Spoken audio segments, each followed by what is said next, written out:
देखिए बच्चों, last class में अपन लोगों ने डीपीडब्ल्यूए कंप्लीट कर लिया था और उसमें अपन ने काफ़ी सारे क्वेश्चन कर दिए थे। और आपको पता है कि डीपीडब्ल्यूए के अंदर एवरेज में 7 से 12 नंबर का पेपर आता है। अब जो अगला चैप्टर है जो मोस्ट इम्पोर्टेंट है वो है ट्रांसफर प्राइसिंग। इसमें जो सेक्शंस आते हैं वो आते हैं 92, 92A, 92B, 92BA, ठीक है। उसके बाद 92C, फिर आता है 92CA, 92CB, 92CC, 92CD, 92E और उसके बाद 92F। ये अपने सेक्शंस आते हैं। और फिर आता है 94 और 94A और 94B, ये अपने सेक्शन। ये चैप्टर क्या कहता है कि अगर आप कोई इंटरनेशनल ट्रांजेक्शन करते हो, what is the mean of international transaction. International transaction ये चैप्टर बताता है, इसे इंटरनेशनल ट्रांजेक्शन कहेंगे। ये बोलता है अगर आप कोई इंटरनेशनल ट्रांजेक्शन करते हो या स्पेसिफाइड डोमेस्टिक ट्रांजेक्शन करते हो, तो what is the mean of specified domestic transaction, वो ये बताता है।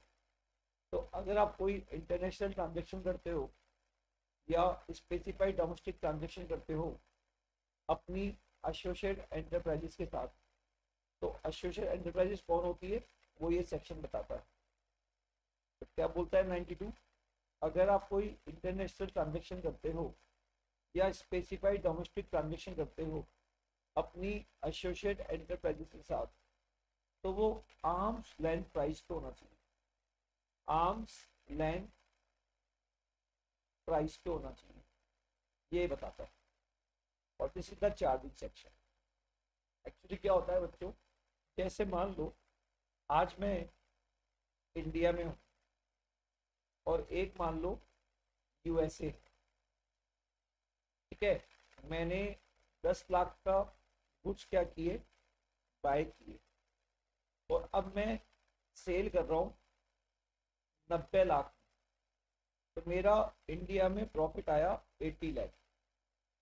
अब 80 लाख जब प्रॉफिट आया तो मान लो इंडिया में रेट है 30%, तो अब इंडिया में टैक्स लग रहा है 24 लाख।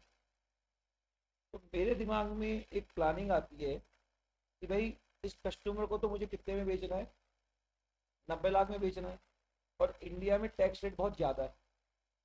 तो मैंने क्या किया, इंडिया के बाहर कुछ ऐसी कंट्रियाँ जहाँ पे टैक्स रेट क्या होती है, कम होती है।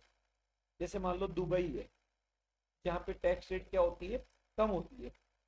तो मैंने वहाँ पे एक कंपनी खोली, उस कंपनी को हम बोलेंगे एसोसिएट एंटरप्राइजेज, मतलब वो मेरी ही कंपनी थी और मैंने एक कंपनी खोली।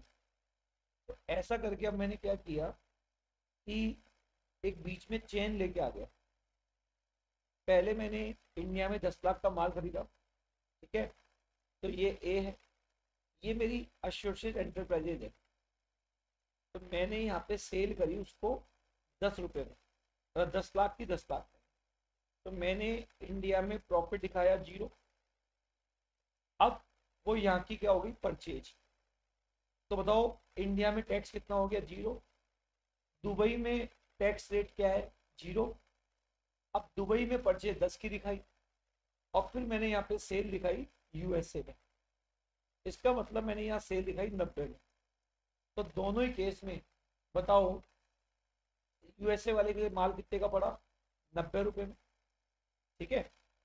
अब ऐसा होने से क्या हुआ, मैंने जो मेरा प्रॉफिट था वो दुबई में दिखा दिया 80 लाख रुपये। अब बताओ दुबई में टैक्स क्या होता है, 0। तो बताओ इस तरह से मैंने मैन्युपुलेट करके बताओ टैक्स बचाया नहीं बचाया, बचा लिया। मतलब कैसे टैक्स बचाया, मैंने एक्सपोर्ट को अंडर प्राइस दिखा दिया और उस कंट्री में प्रॉफिट ज़्यादा दिखाया जहाँ पे टैक्स रेट कम है। तो बताइए, इस चीज को रोकने के लिए एक चैप्टर आया जिसका नाम है इंटरनेशनल ट्रांजैक्शन। ये चैप्टर ये बोलता है कि अगर कोई भी बंदा अपनी एसोसिएट एंटरप्राइजेस के साथ इंटरनेशनल ट्रांजैक्शन करता है तो वो आर्म्स लेंथ प्राइस पे होना चाहिए। अब what is the mean of associate enterprises, what is the mean of international transaction, how to compute arm's length price, ये हमको सीखना होता है। अच्छा, तो बताइए, ये चैप्टर तभी अप्लाई होता है जब आपने सेल अंडर प्राइस के, मतलब इंडिया को नुकसान होगा ना, तभी ये चैप्टर अप्लाई होगा, अदरवाइज ये चैप्टर अप्लाई नहीं होगा।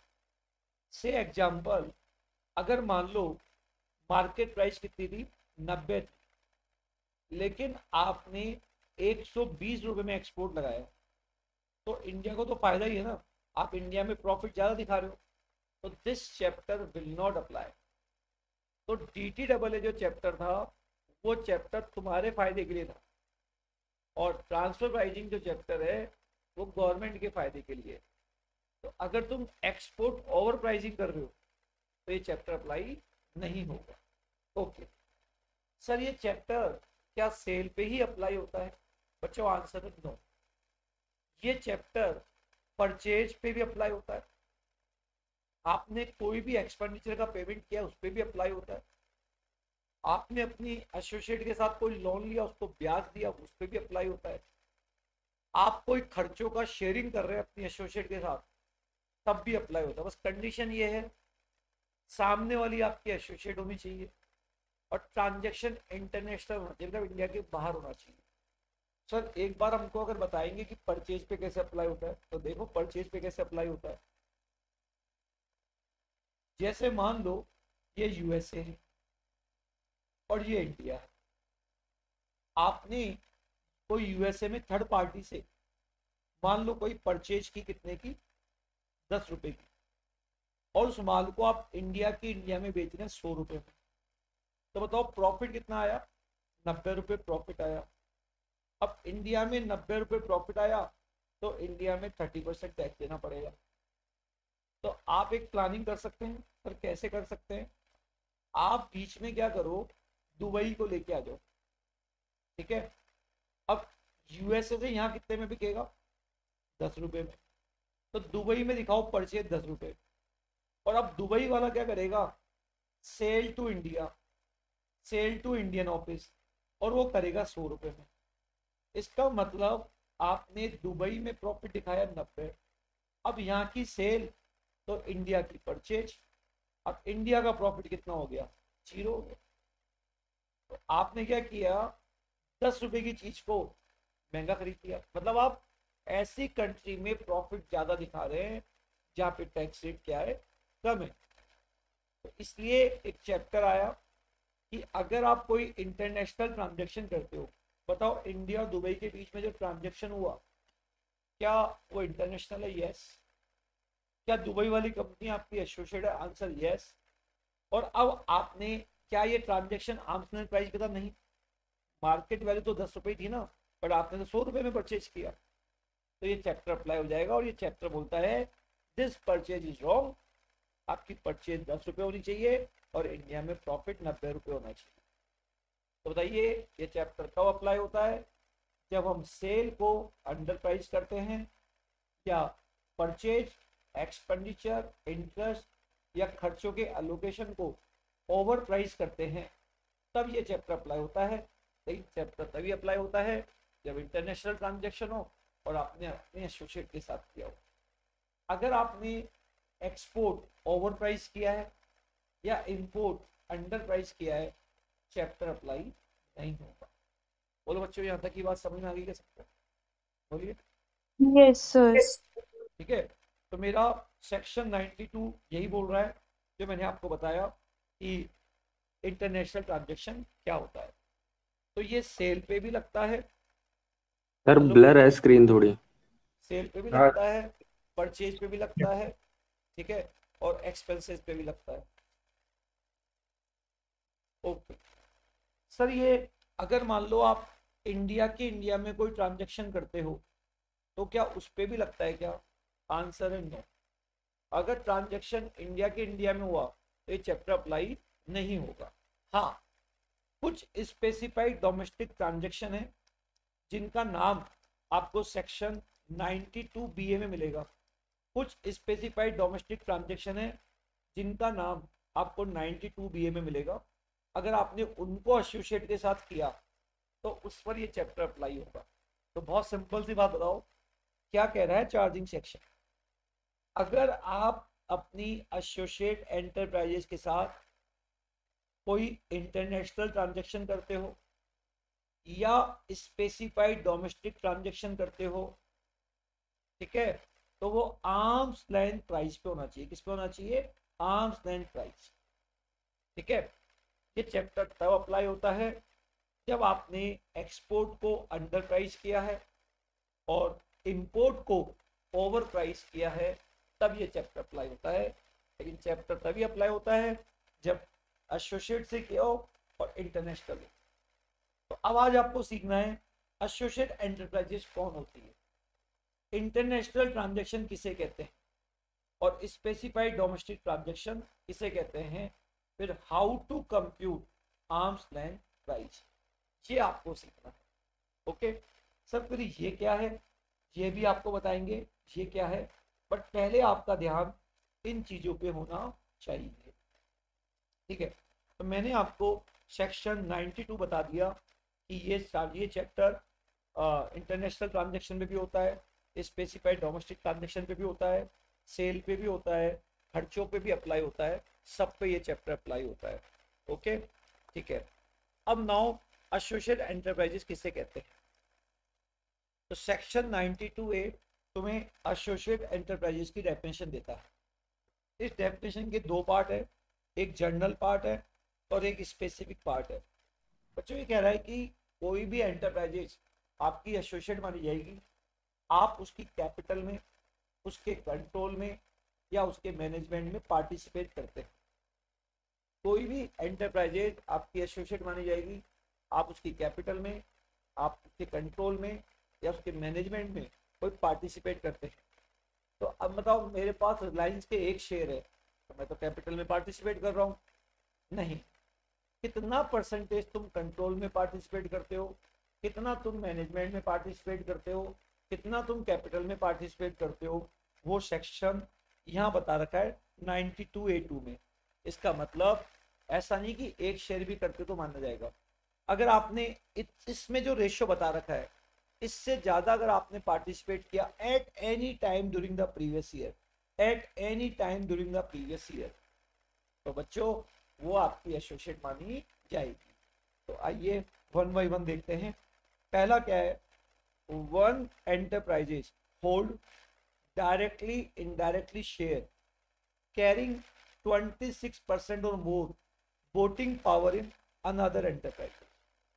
इसका मतलब ये है, मान लो एक यूएसए लिमिटेड है और एक इंडिया लिमिटेड है, दो कंपनियां हैं, एक यूएसए में बनी है एक इंडिया में। अगर यूएसए लिमिटेड इंडिया लिमिटेड के 26% वाले वोटिंग वाले शेयरों में पार्टिसिपेट करती है, 26% या उससे ज्यादा, तो बताओ ये दोनों क्या कहलाएगी? एसोसिएट। और जब इनके बीच में जो ट्रांजैक्शन होगा, इंटरनेशनल ट्रांजैक्शन जो होगा, वो आर्म्स लेंथ प्राइस पे होना चाहिए। ओके, तो आई होप पहली डेफिनेशन सबको क्लियर होगी। Yes sir. अच्छा, सेकंड डेफिनेशन ये बोल रहा है कि any person hold directly indirectly share carrying 26% more of voting power in the both the. एक रॉयल यूएसए है जिसके पास टाटा लिमिटेड के 26% शेयर है, एक रॉयल यूएसए है इसके बाद रिलायंस के भी 26% शेयर है। तो बच्चों ये दोनों तो हो ही गई, बट इसी कंपनी के बाद दोनों कंपनियों को 26-26 है, तो ये दोनों कंपनियां भी क्या कहलाएगी? एसोसिएट एंटरप्राइजेस कहलाएगी। ये दोनों कंपनियां भी एसोसिएट एंटरप्राइजेस कहलाएगी। तो सेकंड डेफिनेशन ये बताता है। तीसरा ये बताता है, एक कंपनी है, मान लो एक यूएसए की कंपनी है और एक इंडिया की कंपनी है, एक यूएसए की कंपनी है और एक इंडिया की कंपनी है। इसकी जो बुक वैल्यू है इसकी जो बुक वैल्यू है उसका 51% से ज़्यादा, 51 या 51 से ज़्यादा अगर ये लोन दे दे तो बताइए, ये इंडिया की कंपनी है जिसकी बुक वैल्यू मान लो 100 रुपये है, तो अगर कोई भी कंपनी इसकी बुक वैल्यू के क्या 51% या उससे ज़्यादा का क्या दे दे, लोन दे दे, तो जो असेट्स की बुक वैल्यू है, जो इसकी जो असेट्स की बुक वैल्यू है उसका 51% या उससे ज़्यादा का लोन दे दे, तो ये दोनों एसोसिएट एंटरप्राइजेस कहलाएगी। केवल एसोसिएट एंटरप्राइजेस कहलाने से कोई काम नहीं चलेगा, उनके बीच में इंटरनेशनल ट्रांजैक्शन होगा, वो ट्रांजैक्शन भी होना चाहिए और वो ट्रांजैक्शन आर्म्स लेंथ प्राइस पे होना चाहिए। अगर वो ट्रांजैक्शन आर्म्स लेंथ प्राइस पे नहीं हुआ तो आर्म्स लेंथ प्राइस आपको निकालनी पड़ेगी, और जो करेक्ट प्राइस होगी that will be your price, उससे तुम्हारा प्रॉफिट बढ़ेगा और फिर आपका टैक्स भी बढ़ेगा। ओके, अगला, एक एंटरप्राइजेज है मान लो यूएसए में है, दूसरी इंडिया में है, बताओ इसकी जो टोटल बोरोइंग है, मान लो उसने 100 करोड़ की बोरोइंग कर रखी है, उसके 10% या उससे ज्यादा की गारंटी ये देती है। तो बताइए, एक एंटरप्राइजेज है और अनदर एंटरप्राइजेज, इसकी जो टोटल बोरोइंग है उसकी 10% या उससे ज्यादा की बताओ क्या दे दे, गारंटी दे दे, तो बताओ ये दोनों भी क्या कहलाएगी, एसोसिएट। एसोसिएट होने से कुछ नहीं होगा, इनके बीच में अगर इंटरनेशनल ट्रांजैक्शन हुआ वो आर्म्स लेंथ प्राइस पे होना चाहिए। अच्छा, तो सर पहला आपने बता दिया, एक एंटरप्राइजेज दूसरी एंटरप्राइज के 26% से ज़्यादा शेयर रखती हो, ये दोनों हो गई। एक एंटरप्राइजेज इसके 26% और इसके भी 26% रखती है, तो ये दोनों भी क्या हो गई, एसोसिएट हो गई। एक एंटरप्राइजेज इस एंटरप्राइज की जो टोटल बुक वैल्यू है, एक एंटरप्राइजेज इस एंटरप्राइज की जो असेट्स की टोटल वैल्यू है, बुक वैल्यू है, उसका 51% से ज़्यादा का क्या दे दे, लोन। दूसरा, एक एंटरप्राइज जिसने टोटल जितना उधार ले रखा है उसका 10% से ज्यादा की क्या दे दे, बोरोइंग कर दे, गारंटी दे दे, बताओ क्या कहलाएगी, एसोसिएट एंटरप्राइजेस कहलाएगी। अच्छा, उसके बाद नेक्स्ट पॉइंट है अपॉइंटमेंट। जैसे मान लो ये एक एंटरप्राइजेज है और ये दूसरी एंटरप्राइजेज है ना, एक एंटरप्राइजेज है, ये वन एंटरप्राइजेज, ये अनदर एंटरप्राइजेज। ये जो इस एंटरप्राइजेज में मान लो 10 डायरेक्टर है, तो ये एंटरप्राइजेज इसके आधे से ज्यादा डायरेक्टर अपॉइंट करती है। तो एक एंटरप्राइजेज अगर दूसरी एंटरप्राइजेज के आधे से ज्यादा डायरेक्टर क्या करती है, अपॉइंट करती है, तो बताइए ये दोनों क्या कहलाएगी, एसोसिएट एंटरप्राइजेज कहलाएगी। अच्छा, या मान लो ये काम तो नहीं करती बट इसके जो मेन पर्सन होते हैं एजुकेटिव डायरेक्टर, तो अगर एक एंटरप्राइजेज दूसरी एजुकेटिव के एक या एक से ज्यादा ईडी अपॉइंट करती है, बताओ तो भी एसोसिएट कहलाएगी। बताओ कैसे कहलाएगी, ये एंटरप्राइजेज जैसे मान लो ये यूएसए की कंपनी है फेसबुक, ये रिलायंस के आधे से ज्यादा डायरेक्टर ही अपॉइंट करती है, तो ये दोनों एसोसिएट हो जाएगी। या रिलायंस का जो मेन पर्सन है ईडी एजुकेटिव डायरेक्टर, उसको ये अपॉइंट करती है एक या एक से ज्यादा, तो भी एसोसिएट हो जाएगी। ठीक है। अच्छा, एक होता है गवर्निंग बोर्ड। गवर्निंग बोर्ड मतलब जैसे डायरेक्टर तो बहुत सारे हो सकते हैं, गवर्निंग बोर्ड होता है कि जो मतलब जैसे कंपनी में मान लो 50 डायरेक्टर है, तो हर डिसीजन लेने के लिए 50 डायरेक्टर को बुलाना पॉसिबल नहीं है, तो जो जो ऑपरेशनल डिसीजन होते हैं उनके लिए गवर्निंग बोर्ड बना दिया। तो अब एक कंपनी उस गवर्निंग बोर्ड के आधे से ज्यादा डायरेक्टर अपॉइंट कर दे, या उस गवर्निंग बोर्ड के एग्जीक्यूटिव डायरेक्टर को अपॉइंट कर दे एक एक से ज्यादा, तो बताइए ये दोनों भी क्या कहलाएगी, एसोसिएट कहलाएगी। तो टोटल डायरेक्टर्स के आधे से ज्यादा, गवर्निंग बोर्ड के आधे से ज्यादा, या कंपनी का ईडी एक या एक से ज्यादा ईडी, या गवर्निंग बोर्ड के एक या एक से ज्यादा ईडी को अपॉइंट कर दे, बताओ एसोसिएट एंटरप्राइजेस कहलाएगी। ओके, तो आई होप ये भी आपको समझ में आ गया होगा। अच्छा, ये क्या बोल रहा है, ये सर ये वाला पॉइंट बोल रहा है any person appoint more than half of director और more than as director of both of that. ये क्या है, जैसे मान लो एक यूएसए की कंपनी है, ये मान लो इंडिया की कंपनी है ना, और ये एक मान लो लंदन की कंपनी। ये यूएसए वाली कंपनी इसके 50% से ज्यादा डायरेक्टर अपॉइंट करती है, और यही यूएसए की कंपनी इसके भी 50% से ज्यादा डायरेक्टर क्या करती है, अपॉइंट, है ना। तो ये दोनों तो हो ही गई, ये दोनों भी क्या मानी जाएगी, एसोसिएट मानी जाएगी। या एक कॉम्बो क्या हो सकता है, इसके इसका एक ईडी अपॉइंट करती है और इसका एक ईडी अपॉइंट करती है, तो ये दोनों भी क्या हो जाएगी, एसोसिएट हो जाएगी। या इसके आधे से ज्यादा डायरेक्टर अपॉइंट करती है, आधे से ज्यादा, और इसका एक ईडी अपॉइंट करती है, तो भी ये दोनों क्या हो जाएगी, एसोसिएट। या इसके गवर्निंग बोर्ड के आधे से ज्यादा डायरेक्टर अपॉइंट करती है और इसके गवर्निंग बोर्ड के आधे से ज्यादा डायरेक्टर अपॉइंट करती है, तो भी एसोसिएट हो जाएगी। मतलब कोई भी कॉम्बो, ठीक है, कोई भी कॉम्बो, तो बताइए ये दोनों भी क्या हो जाएगी, एसोसिएट एंटरप्राइज हो जाएगी। बोलो बच्चों, यहां तक की बात सबको समझ में आ गई? बोलिए। Yes sir. है ना। Next, technology. एक एंटरप्राइज देखो क्या बोल रहा है, if manufacturer or processing of goods or article or business carried or by one is fully dependent on use of know-how, patent, copyright owned by other in respect of which other has a exclusive right। मान लो ये one enterprises है और ये another enterprises है, इसको जो technology चाहिए manufacturing या प्रोसेसिंग ऑफ गुड्स के लिए, वो टोटली उसका स्वामित्व इसके पास है या होली एक्सक्लूसिव राइट इसके पास है, और ये बताओ उसी पे डिपेंड है। तो मतलब मैन्युफैक्चरिंग करने के लिए इस एसोसिएट को जो टेक्नोलॉजी चाहिए, वो बताओ टोटली इसके ऊपर डिपेंड है, ये उस टेक्नोलॉजी का तो ओनर है, इसके बाद एक्सक्लूसिव राइट है। तो बताइए ये दोनों भी क्या कहलाएंगे, एसोसिएट कहलाएंगे, एसोसिएट कहलाएंगे। अच्छा नेक्स्ट, वन एंटरप्राइज देखो 90% of raw material require for manufacturing. मान लो एक इंडिया की एक कंपनी है, ये एक यूएसए की एक कंपनी है, इसको जो मैन्युफैक्चरिंग करने के लिए रॉ मटेरियल चाहिए, वो 90% रॉ मटेरियल ये प्रोवाइड कराता है।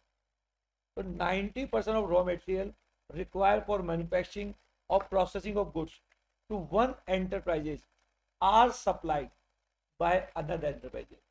बताइए इसको जो मैन्युफैक्चरिंग करने के लिए क्या चाहिए, रॉ मटेरियल, वो ये सप्लाई करता है।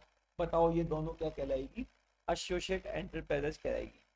या तो क्या बोल रहा है, 90% of raw material require for manufacturing और processing goods to one enterprises are supply by another enterprises या by person specified by other enterprise. या इसके कहने पे मान लो कोई और सप्लाई कर रहा है, बट टर्म्स एंड कंडीशन मान लो ये डिसाइड कर रहा है, तो बताइए ये क्या कहलाएगी। तो या खुद करे या किसी से करवाए, खुद करे या किसी से करवाए, बताओ ये दोनों क्या कहलाएगी, एसोसिएट एंटरप्राइज कहलाएगी। ओके, तो बताइए क्या क्या हुआ, आपके पास इसी कंपनी के 26% ज़्यादा शेयर है, या इसके पास दो कंपनियों के 26% ज़्यादा शेयर है, दोनों कंपनियों के एसोसिएट। इसकी जो total book value of assets है उसका 50% ज़्यादा लोन इसने दिया। इसकी जो टोटल बोरोइंग है उसकी 10% ज़्यादा की गारंटी इसने दी। इसके जो डायरेक्टर्स है आधे से ज़्यादा ये अपॉइंट कर रहा है, इसके ईडी को एक से ज़्यादा ये अपॉइंट कर रहा है। इसको जो टेक्नोलॉजी चाहिए वो पुलिस पे डिपेंड है, या इसको जो रॉ मटेरियल चाहिए 90% ये देता हो, ठीक है, या है ना। तो ये सब केसेस क्या है, ये आपकी एसोसिएट मानी जाएगी। केवल एसोसिएट होने से काम नहीं चलेगा, अगर एसोसिएट के बीच में इंटरनेशनल ट्रांजेक्शन हुआ है तो बताइए वो आर्म्स लेंथ प्राइस होना चाहिए। तो पहले ये पहचानो कि एसोसिएट किसे कहते हैं, फिर ये पहचानो कि इंटरनेशनल ट्रांजेक्शन क्या होता है, फिर आप आर्म्स लेंथ प्राइस निकालो। अगर आपकी आर्म्स लेंथ प्राइस में एक्सपोर्ट अंडर प्राइस होता है और इंपोर्ट ओवर प्राइस होता है, तो ये चैप्टर क्या हो जाएगा, अप्लाई हो जाएगा। Okay, next, finish goods. Finish goods है ना, ये क्या कर रहा है, नेक्स्ट, गुड्स मैन्युफैक्चर और process by one are sold to other. जैसे मान लो ये इंडिया है और ये यूएसए है, ठीक है, ये सेलर है और ये बायर है ना। गुड्स मैन्युफैक्चर और प्रोसेस बाय वन, ये मैन्युफैक्चरिंग कर रहा है सपोज करो, आर सोल्ड टू अदर, और ये इसको बेच रहा है, और टू पर्सन स्पेसिफाइड अदर, या इसके द्वारा कोई स्पेसिफाइड पर्सन को बेच रहे हो। The price and other condition relating thereto are influenced by other enterprise. मतलब अगर सेलर की प्राइस को बायर इन्फ्लुएंस कर रहा है, सेलर की प्राइस को अगर बायर इन्फ्लुएंस कर रहा है, ठीक है, तो बताइए ये दोनों भी क्या माना जाएगा? मेरी फीस क्या होगी ये तुम तय करोगे। अरे मेरी फीस क्या होगी, मैं सैलरी तुम तय करोगे, सेलर तय करेगा? सेलर तय करेगा। लेकिन आपकी प्राइस को बायर इन्फ्लुएंस कर रहा है, तो बताइए ये दोनों क्या माने जाएंगे? एसोसिएट एंटरप्राइज माने जाएंगे। तो बच्चों यहाँ तक की बात सबको क्लियर है? तो ऊपर वाले पॉइंट जनरली कंपनी से रिलेटेड थे, कंपनी से रिलेटेड। अब सुनो अगला क्या बोल रहा है। एक इंडिविजुअल का पॉइंट बोल रहा है, एचयूएफ का बोल रहा है, और एक फर्म का बोल रहा है, ठीक है। Where one enterprises is control by individual, one enterprises control by individual. जैसे मान लो एक एंटरप्राइजेज है, ये मिस्टर एक्स के द्वारा कंट्रोल है। जैसे मान लो एक एंटरप्राइजेज है जो मिस्टर एक्स के द्वारा कंट्रोल है, ठीक है। द अदर एंटरप्राइजेज, एक मान लो ये इंडिया में है और ये मान लो एक दुबई में है, और ये अदर एंटरप्राइजेज है। तो the other enterprises also control by individual. या ये वाली भी है ना जो दुबई में जो दुकान है, वो भी इंडिविजुअल के द्वारा कंट्रोल है।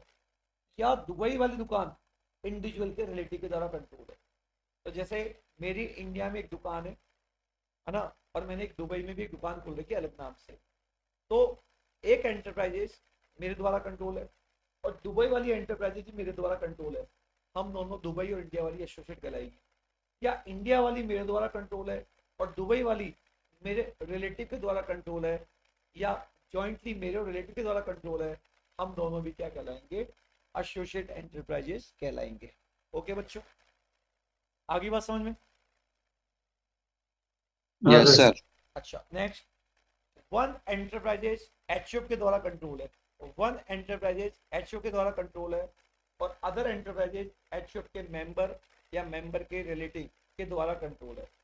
वन एंटरप्राइजेस एचओ के द्वारा कंट्रोल है और अनदर एंटरप्राइजेस एचओ के रिलेटिव या एचओ के मेंबर के द्वारा कंट्रोल है। ये दोनों भी क्या कहलाएगी? एसोसिएट एंटरप्राइजेस कहलाएगी। अगर एक फर्म के पास किसी अनदर फर्म के, तो one enterprise is a firm and other enterprise hold 10% more interest in the firm. तो मान लीजिए एक फर्म है जिसके पास किसी अनदर एंटरप्राइजेस के 10 से ज्यादा परसेंट इंटरेस्ट है, 10% ज्यादा इंटरेस्ट है। बताओ क्या कहलाएगी? प्रॉफिट में हिस्सा है, मतलब क्या कहलाएगी? Associate enterprises. तो बच्चों एग्जाम में एक क्वेश्चन आ सकता है, क्योंकि ये चैप्टर का जो बेस है वो बेस ही ये है कि there must be transaction must be international transaction and it is between associate enterprises। अगर सामने वाला आपका एसोसिएट है ही नहीं तो ये चैप्टर अप्लाई ही नहीं होगा। तो सबसे पहले एक एसोसिएट एंटरप्राइजेस किसे कहते हैं वो आपको पता होना चाहिए। एग्जाम में क्वेश्चन भी आ सकता है कि बताओ ये 3 ट्रांजेक्शन आपने किसी के साथ किए हैं, क्या वो आपकी एसोसिएट है या एसोसिएट नहीं है। ओके बच्चों, क्या यहाँ तक की बात सबको क्लियर है? क्या बोलिए। हाँ सर। ठीक है, अब हम बात करते हैं transaction should be international transaction. Transaction should be international transaction. तो ये चैप्टर तभी अप्लाई होता है जब, है ना, जब ट्रांजैक्शन इंडिया के बाहर हुआ, क्रॉस बॉर्डर ट्रांजैक्शन। तो ये चैप्टर तब अप्लाई होता है जब एक पार्टी रेजिडेंट है और दूसरी पार्टी नॉन रेजिडेंट है, या दोनों नॉन रेजिडेंट है बट एक का परमानेंट स्टैब्लिशमेंट। तो जैसे मैं इंडिया में, वो यूएस है, एक रेजिडेंट एक नॉन रेजिडेंट, चैप्टर अप्लाई होगा। दोनों नॉन रेजिडेंट तो भी अप्लाई होगा अगर एक का परमानेंट स्टैब्लिशमेंट कहाँ पे है? इंडिया में। What the mean of international transaction? एक तो दोनों में से एक का एनआरआई होना जरूरी है, और दोनों ने जो ट्रांजैक्शन की है, चाहे वो परचेज का ट्रांजैक्शन हो, सेल का हो, किसी एसेट्स को लीज पे देने का हो, सर्विस का ट्रांजैक्शन हो, वो पैसों का उधार लेना देने का हो, या कोई जॉइंट वेंचर में कोई काम किया तो खर्चों का लोकेशन। मतलब ऐसा नहीं है कि ये चैप्टर केवल सेल पे ही अप्लाई होता है, सेल पे भी होता है, परचेज पे भी होता है। कोई भी एक्सपेंसेस का पेमेंट कर रहे हो, किसी इंटरेस्ट का पेमेंट कर रहे हो, या एक्सपेंडिचर का अलोकेशन कर रहे हो, ऑल शुड बी, है ना, ऑल सभी ट्रांजेक्शन पे अगर वो इंटरनेशनल ट्रांजेक्शन है तो ये चैप्टर अप्लाई होता है। ओके, एक होता है डीम्ड एसोसिएट ट्रांजेक्शन। ये क्या होता है? डीम्ड एसोसिएट ट्रांजैक्शन ये क्या होता है? मान लो एक कंपनी है कहाँ? इंडिया, और एक कंपनी कहाँ है, यूएसए में। ये दोनों क्या है, एसोसिएट एंटरप्राइजेज। इनके बीच में कोई ट्रांजेक्शन नहीं, ये इंडिया में है और ये यूएसए में है, और ये दोनों एसोसिएट एंटरप्राइजेज है, इनके बीच में ट्रांजेक्शन नहीं हो रहा। तो मैंने क्या ना, केवल एसोसिएट होने से काम नहीं चलेगा, ट्रांजेक्शन भी होना चाहिए, ट्रांजेक्शन इंटरनेशनल होना चाहिए, क्रॉस बॉर्डर ट्रांजेक्शन होना चाहिए। अब इसने क्या किया, एक थर्ड पार्टी, तो सपोज करो अगर यूएसए वाली कंपनी इसको इंडिया को माल बेचेगी, साफ साफ चैप्टर लग जाएगा। इसने क्या किया, थर्ड पार्टी को बोला कि तू इंडिया में माल बेच, और थर्ड पार्टी एसोसिएट एंटरप्राइजेज की डेफिनेशन में नहीं आ रही। जो अभी आपने डेफिनेशन पढ़ा उसके हिसाब से वो आपकी एसोसिएट नहीं है। तो मान लो कोई थर्ड पार्टी इंडिया में किसी एंटरप्राइज को सप्लाई कर रही है, लेकिन उसकी price terms and condition is decided by associate enterprise. तो थर्ड पार्टी क्या कर रही है, इंडिया में सप्लाई कर रही है, इस आदमी को इंडिया में सप्लाई कर रही है, बट वो किस प्राइस पे होगा, टर्म्स एंड कंडीशन क्या होगी, it is influenced by associate enterprises. तो ये भले ही दोनों क्या ना हो, एसोसिएट ना हो, बट इसको डीम्ड इंटरनेशनल ट्रांजैक्शन माना जाएगा between associate enterprises. Deemed international transaction माना जाएगा बिटवीन एसोसिएट एंटरप्राइजेस। तो वापस सुन लीजिए, मैंने क्या बोला, इंपॉर्टेंट पॉइंट है, ये दोनों एसोसिएट है, अगर ये आपस में ट्रांजैक्शन करेगी तो पकड़ में आ जाएंगे। मान लो इसने चुपचाप से कोई माल थर्ड पार्टी के द्वारा यहाँ पहुंचा दिया, और ये दोनों एसोसिएट नहीं, चैप्टर अप्लाई नहीं होगा। लेकिन पता चला ये जो प्राइस पे यहाँ भेज रहा है, जिस टर्म्स एंड कंडीशन पे यहाँ भेज रहा है, वो इसके द्वारा इन्फ्लुएंस है। तो बताइए, भले ही ये दोनों क्या ना हो, एसोसिएट ना हो, बट इसको डीम्ड इंटरनेशनल ट्रांजैक्शन माना जाएगा बिटवीन एसोसिएट एंटरप्राइजेस। बोलो बच्चों, बात समझ में आ गई, बोलिए। Yes sir. Third party can be anywhere. हमने वैसे बोला कि भाई साहब ये इंडिया में होना चाहिए, लेकिन ये जो थर्ड पार्टी है कैन बी रेजिडेंट और नॉन रेजिडेंट, हमको इससे मतलब नहीं है, हमको तो बस ये देखना है the price charge by the third party and the terms and condition of the third party influence by associate enterprises. तो इंटरनेशनल ट्रांजैक्शन और डीम इंटरनेशनल ट्रांजैक्शन आपको आई होप समझ में आ गया होगा। बोलो, बात समझ में आ गई है बच्चों? Yes sir. तो आपको मैंने बताओ 3 सेक्शन कौन कौन से पढ़ाए, सेक्शन 92, सेक्शन 92A और सेक्शन कौन सा, 92B। बच्चों क्योंकि मैंने आपको पेजेस में दिया हुआ है, तो एक बार आप इनको पढ़ेंगे। अब आगे आप कौन सा पढ़ेंगे बच्चों, अब हम 92BA पढ़ेंगे, ठीक है।